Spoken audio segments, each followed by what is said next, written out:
Now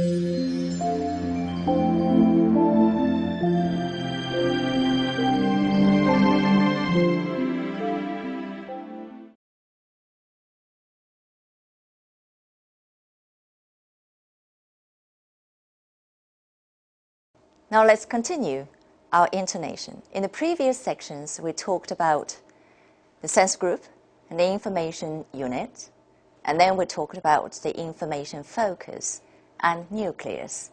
Now we come to the last section, tones. Tones. And this is the most familiar thing to most of the students. Look at the sentence. But there are borders and there are borders. What are the tones? When I come to the nucleus, I say there are borders mainly for, but a little bit rise here. Very subtle, a little rise here. There are borders and there are borders, borders for.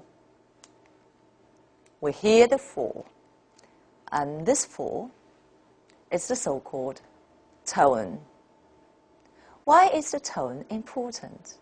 Why is it important?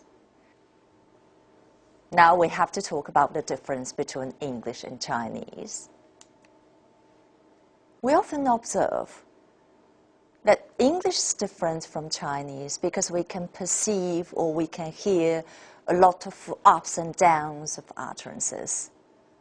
英语的语调上下起伏比较明显，汉语的语调相对来说呢比较平一些。English is a language of intonation, so if you don't know intonation, and then it's impossible for you to understand the English language.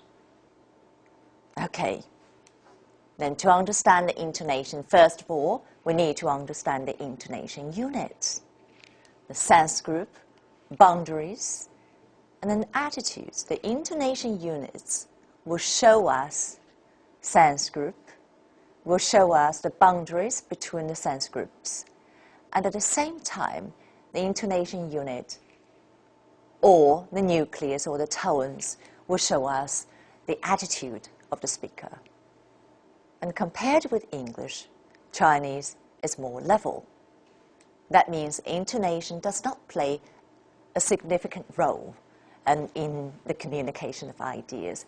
It does not mean that there is no intonation at all in Chinese. There is. However, it does not play a significant role. And then Chinese students' problem.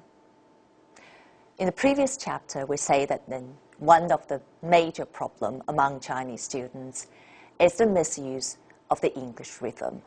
And now, the second biggest problem is intonation. We say that in Chinese students speaking, it's often toneless. It's toneless. There is no tone at all. What do we mean? Because in the speaking, we cannot sense the boundaries of sense groups.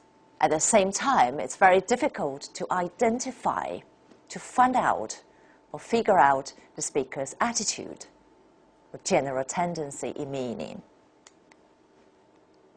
Look at this sentence. It's a long one. Well, the Chinese students will say, a fairly recent trend in choosing a name has meant that there are now generations of young people named after musicians, film stars, and even designer clothes labels. And the Chinese students will say, well, it's easy to understand. It's easy to understand because you have known the meaning in the first place. If you do not have previous, if you're not in a situation, or if you do not have the previous knowledge of what you're going to say, it would be very difficult to understand the spoken English as I presented previously. And then the English way to show this is by virtue of intonation unit, and the intonation unit, nucleus, and tones. Listen to me. Pay attention to the boundaries. Pay attention to the nucleus, and pay attention to the tones I used. A fairly recent trend in choosing a name has meant that there are now generations of young people named after musicians, film stars, and even designer clothes labels. Listen again. A fairly recent trend in choosing a name has meant that there are now generations of young people named after musicians, film stars, and even designer clothes labels. Basic tones. How many tones are there in English? Many, many. But then we have some basic tones. This part is the most familiar one to you, and you all know the basic tones. However, most students could only use one or at most two. Then we have four, rise, four rise, and level. And then in four, we also have high four, low four, high rise, low rise. Okay, I know that many people would complain these things are too abstract. What do they mean? Let me give you an example.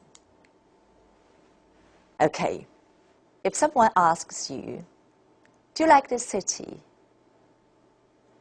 The answer could be just one word, but then in different tones, they mean quite differently.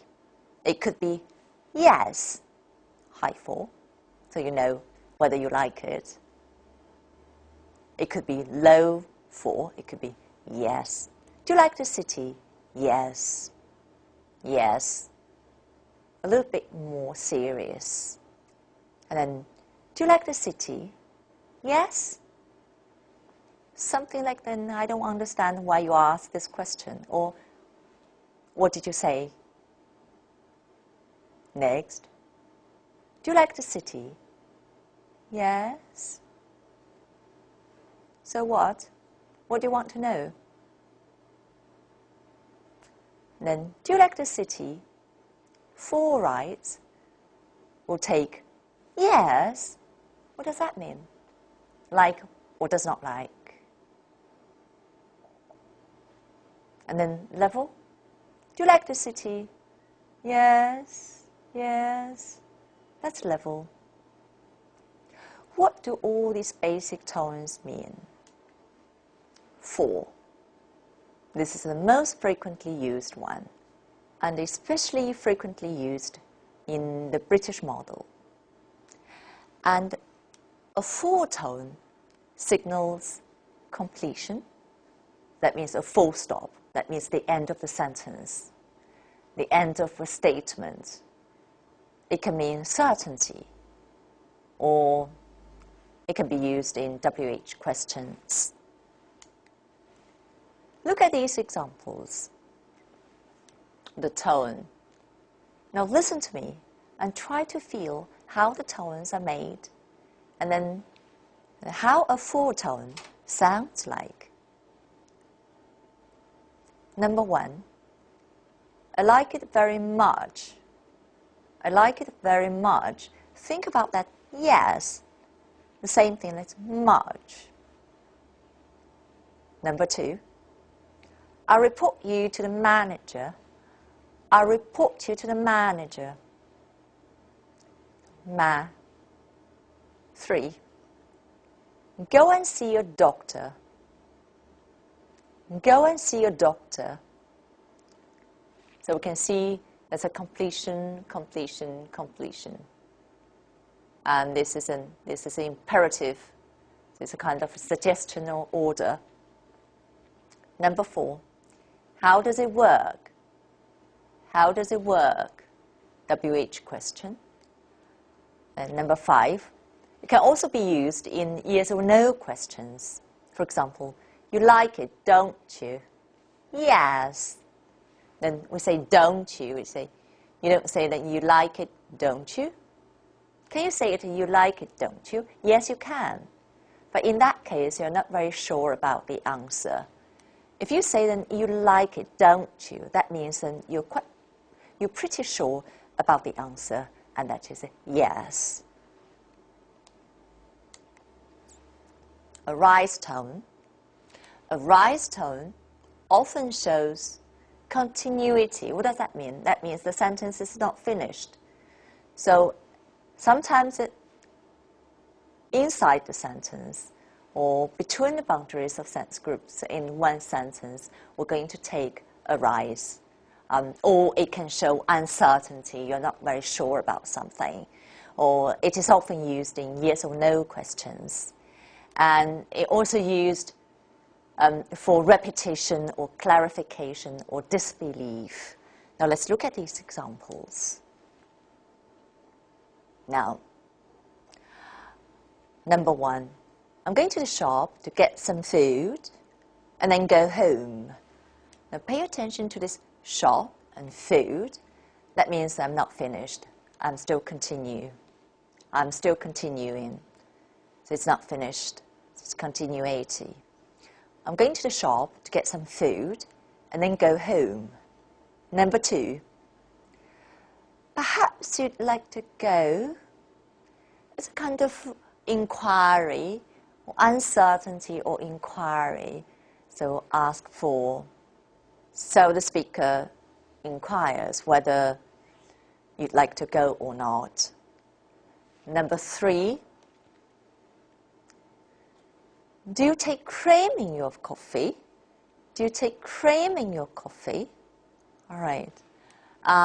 This is a kind of like uncertainty or for clarification. It's used for clarification. Do you take cream or not? Next. Taking up what? Taking up what for repetition. Very obvious for repetition. And finally, we have really? Really? You did? You did? That's for disbelief.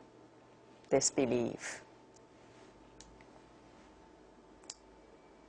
A full rise is also very frequently used in the English language. However, now our students don't use it very often. Many of them don't use it at all. A full rise signals continuation, and especially it is used within one sentence, but then between the boundaries of sentence groups.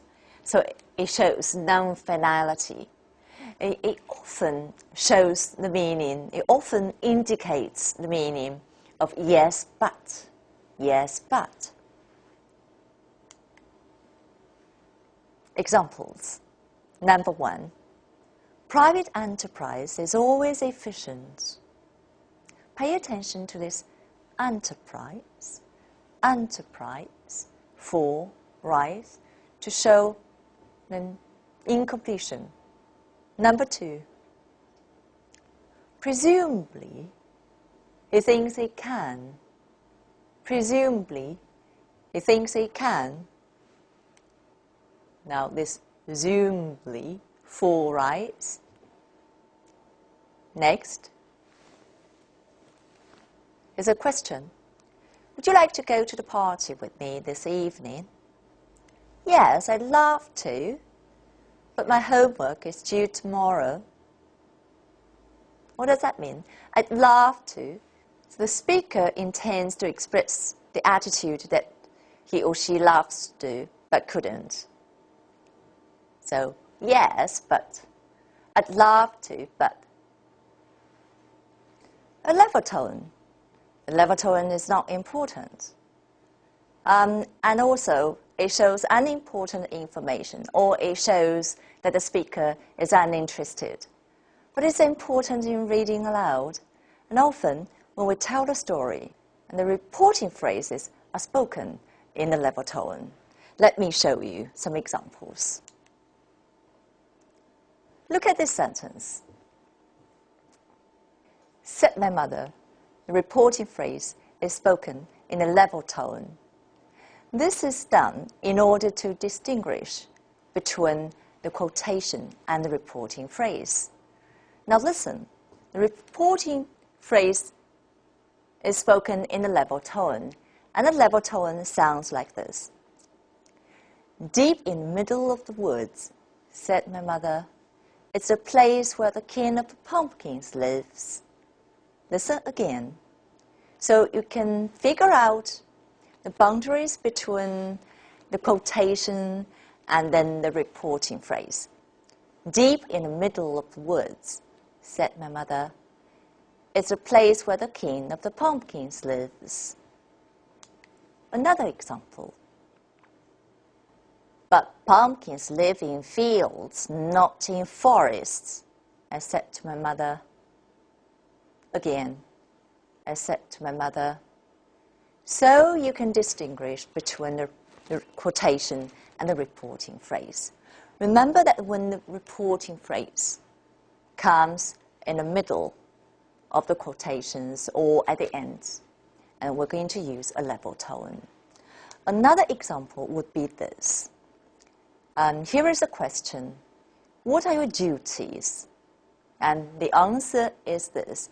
I could say, well, collecting papers, writing reports, receiving visitors, that sort of thing. Now, try to feel the difference in attitude between this version and the version I'm going to give next, the next version. So, what are your duties? Well, collecting papers, writing reports, receiving visitors, that sort of thing. And you can hear that the second version shows that the speaker is quite uninterested, not happy, not pleased. So that's level tone. There are important rules in the selection of the basic tones. Remember, then adopt a full tone at the end of a statement, and especially in reading aloud. And the second, use a rise tone to indicate incompleteness or continuity or uncertainty.